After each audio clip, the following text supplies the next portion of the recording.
You're listening to an Airwave Media Podcast. Feel like who art Ed? We'll try to slice it. Who art is Mr. Wood art Ed me? Good. Either way, it's ambiguous. It works on so many levels. I know. That's off to a great start. Welcome to Who Arted, weekly art history for all ages. I'm your host, Kyle Wood, and today we're going to be looking at Marc Chagall.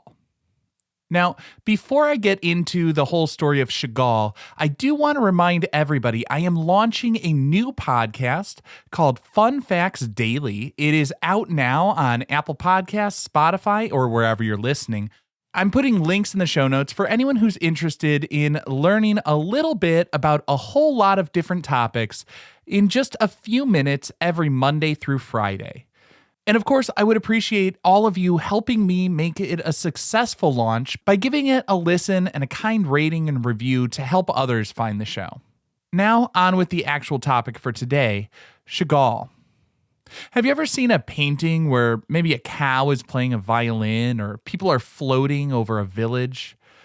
The chances are you were looking at a Chagall or someone ripping off a Chagall. He was an artist whose work is instantly recognizable, filled with magic, memory, and deep emotion. He blended traditional Jewish culture, Russian folklore, and the modern art movements he encountered into something totally unique. So today we're looking at his eventful life and his amazing art. Marc Chagall was born Moishe Shagal in 1887 near the town of Vitebsk, which was part of the Russian Empire, now in Belarus. He grew up in a poor, close-knit Hasidic Jewish community.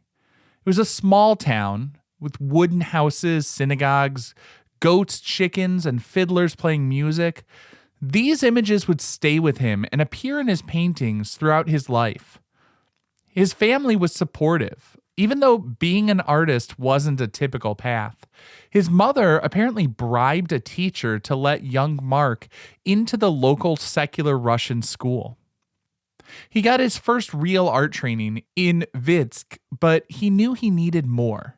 So around 1907, he moved to the big city, St. Petersburg, the capital of Russia.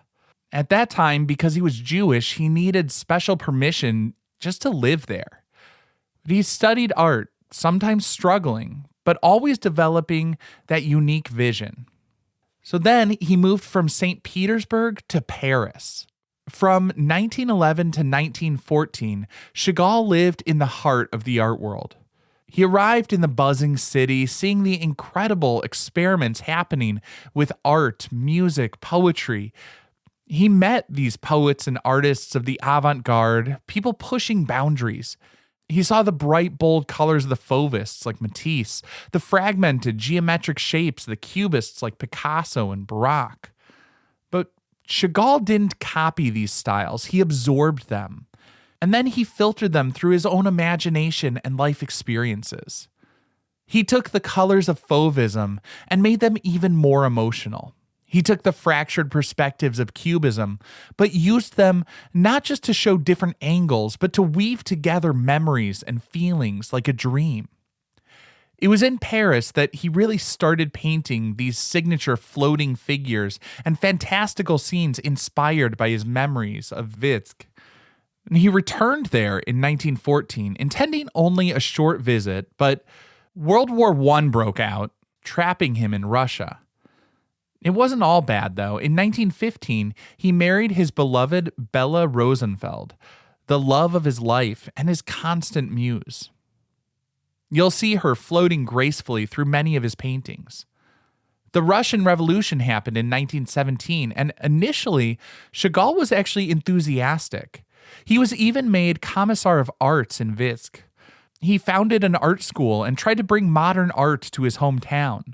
But artistic and political disagreements arose, especially with the artist Kazimir Malevich, who favored pure abstraction, and Chagall just became disillusioned with the whole thing. In 1923, Marc Chagall left Russia with Bella and their daughter Ida, eventually settling back in Paris. The years between the wars were productive. His fame grew. He illustrated books, and his work became richer, often celebrating love and connection, but sometimes hinting at the growing darkness in Europe with rising anti-Semitism. That looming darkness became a terrifying reality with World War II.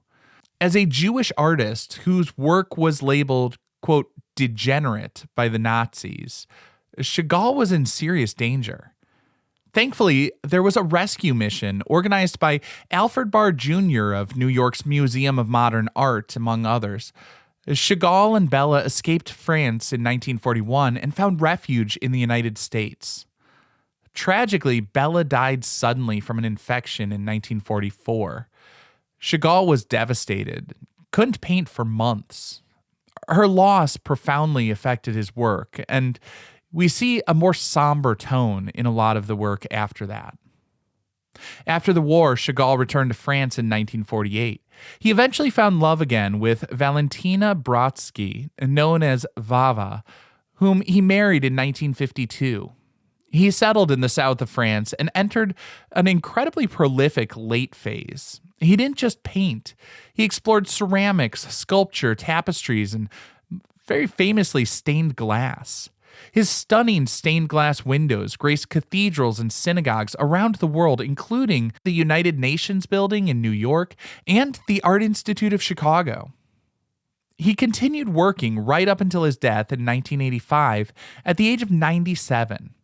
His life spanned Imperial Russia, revolutions, 2 world wars, exile, and the entire arc of modern art. And through it all, he maintained his unique poetic voice, drawing on his heritage, his memories, and his heart. So now let's take a closer look at one of his famous paintings, I and the Village, from 1911. Chagall painted I and the Village during his first magical, influential period in Paris. He was just 24 years old, soaking up Cubism and Fauvism, but his heart and mind were clearly still full of Vitebsk, his childhood home. The painting is like a vibrant, swirling dream of nostalgia. So, what do we see? The first thing that grabs you is just the unusual composition. It's dominated by 2 large profiles facing each other. On the right, a green-faced man is wearing a cap, likely Chagall himself. And on the left, there's the large head of an animal, maybe a cow or a sheep, with a little scene of a woman milking a cow painted inside its cheek. A thin line connects the large, staring eyes, suggesting a deep, almost mystical connection between the human and animal worlds, so central to that rural life. The background isn't a realistic space. It's broken up into colorful, overlapping geometric shapes. We see triangles, circles, segments. That's the influence of Cubism. But unlike the often monochromatic, purely formal experiments of Picasso and Braque, Chagall fills his shapes with radiant color, reds, blues, bright greens, and a sunny yellow. Nestled within these shapes, we see scenes from Vitebsk. There's a row of colorful little houses, some upside down, a church, figures, a man with a scythe, and a woman also upside down, floating past each other. It's like memories tumbling around in his head. There's also a hand holding a flowering branch, maybe representing life, or the tree of life, an important symbol in Jewish mysticism. The whole painting feels, on some level, illogical. I mean, why is the man's face green? Why are the figures upside down? Why is there a milking scene inside the cow's head? Chagall isn't trying to paint reality as we see it. He's painting an inner reality, a world woven from memory, emotion, folklore, his deep connection to his roots. The green face might be symbolic of nature, or it could be a connection to an emotion. It could have just been he liked that color and thought it fit the composition. It's a choice based on his feel and the vibe of the work more than the realism of what he was actually seeing. The upside-down figures capture the dizzying feeling of memory and distance, or perhaps the topsy-turvy nature of life as experienced moving between these worlds.